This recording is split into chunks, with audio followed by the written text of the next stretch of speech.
Welcome to you as the Easter journey goes on, and we're Easter 4 and suddenly find ourselves backward in John chapter 10.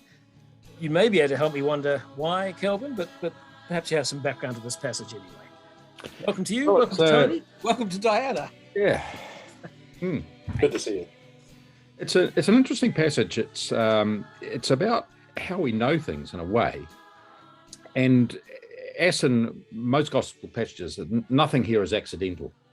So it's the Feast of Dedication, which is the feast which is now called Hannukah, midwinter feast. And the feast is based around the victory of the Maccabees and the rededication of the temple because the Seleucid kings had committed all manner of pagan abominations in it. So when the Jews got it back, they rededicated it on this day. And there was a miracle. The great menorah, there wasn't enough sacred oil except for one day, and it was an 8-day festival. But miraculously, the oil lasted for 8 days. So now the feast is an 8-day festival. So the festival was based around a miracle, and that's an important point. So the Jews come to Jesus and say, tell us plainly, are you the Messiah or not? Which is it's a load of old cobblers. They don't believe he's the Messiah at all. But what they've got is some theories and some ideas and some propositions about who and what the Messiah is and who and what God is. And it's a sort of like it's a parallel to the passage at Jesus' death where he stands before Pilate. And Pilate says that great question, which is the key question that which every intelligent and well-educated person forever has said, what is truth? And the great irony of that story is Pilate genuinely asks what is truth, and the truth is standing before him. And he doesn't recognize the truth because the truth is not a proposition or a set of ideas. The truth is a person. And here the Jews come and ask a similar question. Tell us plainly. In other words, what theories and propositions can we fit you into? And Jesus's answer to them is, look at what I've been doing. That the truth of his messiahship is not about propositions or theories or ideas. It's about his lived experience and the lived experience of all the people around him. So the one whose word is action is at work. Diana, let's see how you find this challenging. When they were saying about asking for proof, I think that's one of the things that we can take away that challenges us, because, I mean, we're still asking for proof of things today. The people at the temple continue to ask him for proof of who he is, but they ask him this for all the wrong reasons. They ask not because they want to know more about him or anything, but they wanted to know sort of a little bit more so that they could pretty much be thought, hey, actually, we don't need to follow you. The things that you're putting forward, it's fine. We don't need to worry about it. You are not who you say you are. They didn't want to be required to submit to his leadership. But we as people can also fall into the trap. We all have a certain amount of skepticism and doubt that we want to have proof of everything in life, that we want to just know more. And I think that's just a natural curiosity of the way we are, really, before we can accept and believe something. So we still ask it of Jesus now. So many times when people are sitting there in tough times, you go, can you just show us a sign of something that will clearly tell me what I need to do right now? But the challenge for us is that we need to believe in him when we are sort of the furthest away from any sign or any scrap of proof or evidence being given to us in a situation where we need him the most. A quote that I found that was really amazing was, the opposite to faith is not doubt, it's actually certainty. To believe is to go beyond the facts and to take the risk. And so we're risking every day to believe Jesus, but that's what we need to do. Well, thank you. That's put us all a challenge for us. Tony, how does that resonate for you? Yeah, okay, so a challenge. Well, understanding Jesus' identity and mission is not a mind game, and it's nor is it a purely rational exercise, which Kelvin's actually indicated. The Jews wanted a simple answer. Yes or no, Jesus, who are you? Are you the Messiah or not? Just answer the question for us. Jesus said, all right, my identity and mission are shown through my works. Righto. So what does that mean? Look, do you know what? Do you know what are people saying about him? What are you saying? And, look, someone's saying he's causing a lot of trouble. People say he's healing people.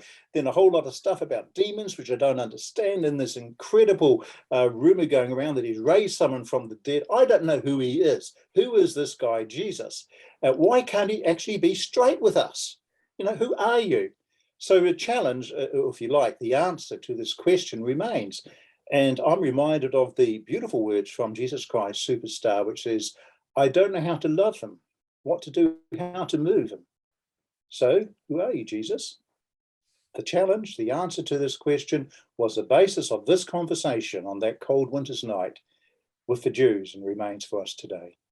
We're almost speaking with one voice here, that very much that he's going to wriggle out of our small criteria of truth. So, Kelvin, how does that challenge you personally? Well, as I was thinking about this, I was realizing I'm currently engaged in reading a book which is 1,500 pages long, and here is our retreat. Here is our escape into ideas and into words. And I look at this passage, and I and the Father are one, says Jesus.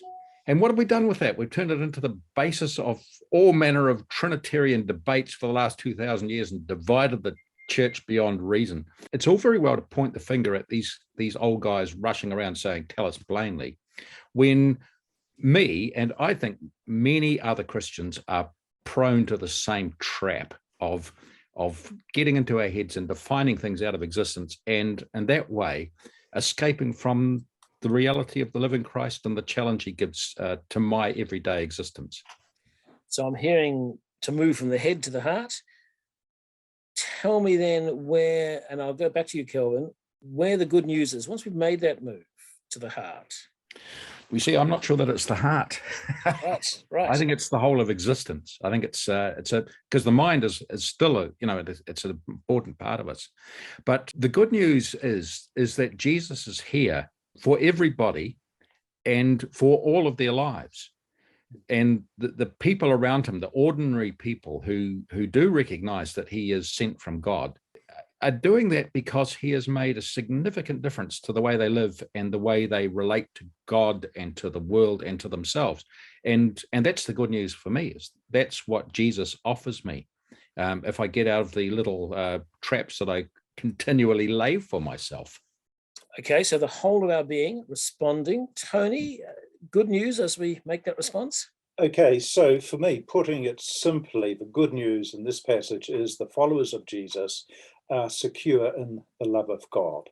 And the context, I think, is really important here. This is poignant because the historical events surrounding today's readings, which Kelvin has explained, occurred in December during the Feast of Dedication, or Hannukah.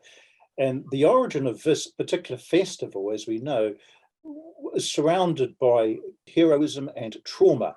The king of Syria, Antiochus Epiphanes, as we know, reigned for 11 brutal years. And he destroyed the temple. 80,000 people were murdered. 80,000 people were taken into captivity. I mean, just imagine that. And if you were found with the Torah or circumcised your son, you were executed. Sunday's Mother's Day, right? But if a mother was found circumcising her son, she was crucified upside down and with her children hanging around her neck. And so this is the context of this particular conversation. And then Jesus says, you know what? I give these people, those who follow me, eternal life, and they shall never perish. No one will snatch them out of my hand. So the context is one of heroism and drama and trauma, and Jesus is speaking right into that. You are secure in the love of God. A powerful word into a situation of sheer despair, which we might relate to in the world today. Diana. I would say similar thoughts with the security of knowing that just as a shepherd protects his sheep, Jesus protects his people. And this is good news for us, that Jesus is the best protection we could have ever hoped for. And so how can that not be good news for us? So that if we choose to follow him, that we can have everlasting safety with his life and love for us. So breaking out of this traumatic present experience. But Diane, let's come back to you with so what, because you're the one around this little group that has young children, young family. Look to the future. We look to your present. Tell me, so what? I think that sometimes with young children too, you do find that you have certain pressures of certain things that you can and can't do. You run out of time very often to be able to do and complete tasks and things like that. Sometimes the dishes get left and that's just the way it has to be. But I think that the voice of the Good Shepherd, of what he says, is something to liberate rather than oppress, and that everything that we are just depends on him knowing us.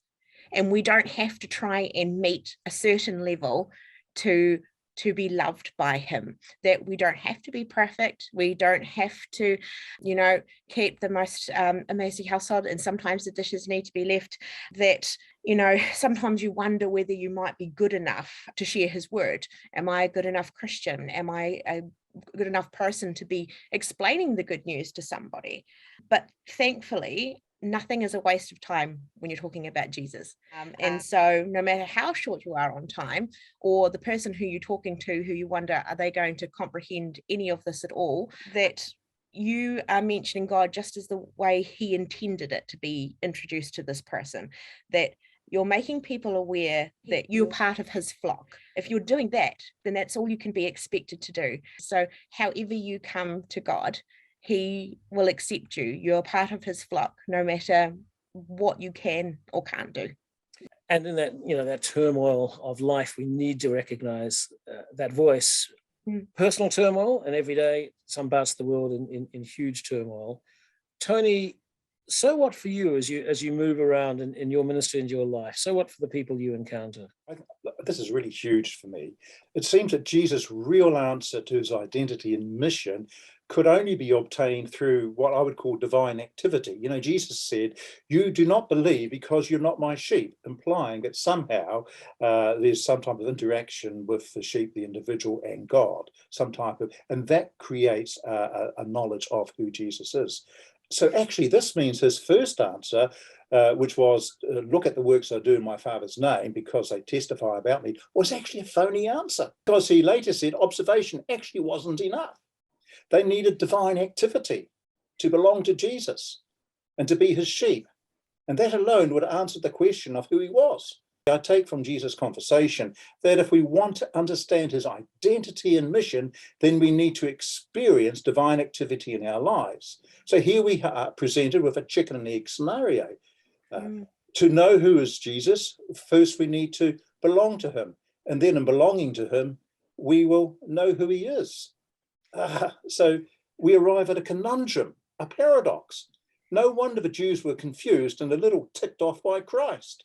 So the what, for me, Jesus is saying here that a theological or spiritual approach is preferable, perhaps even superior to a purely sociological or observational approach. Namely, is God alive? Is God active?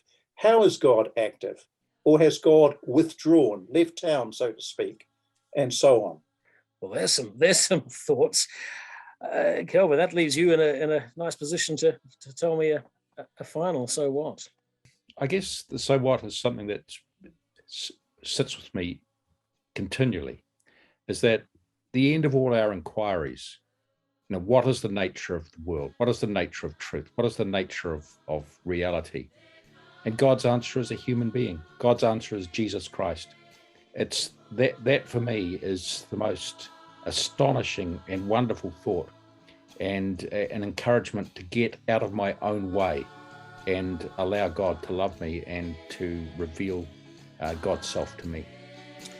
In all our humanness, he meets us. Kelvin, thank you. Tony, Diana, thank you for breaking open the word on this 4th Easter Sunday.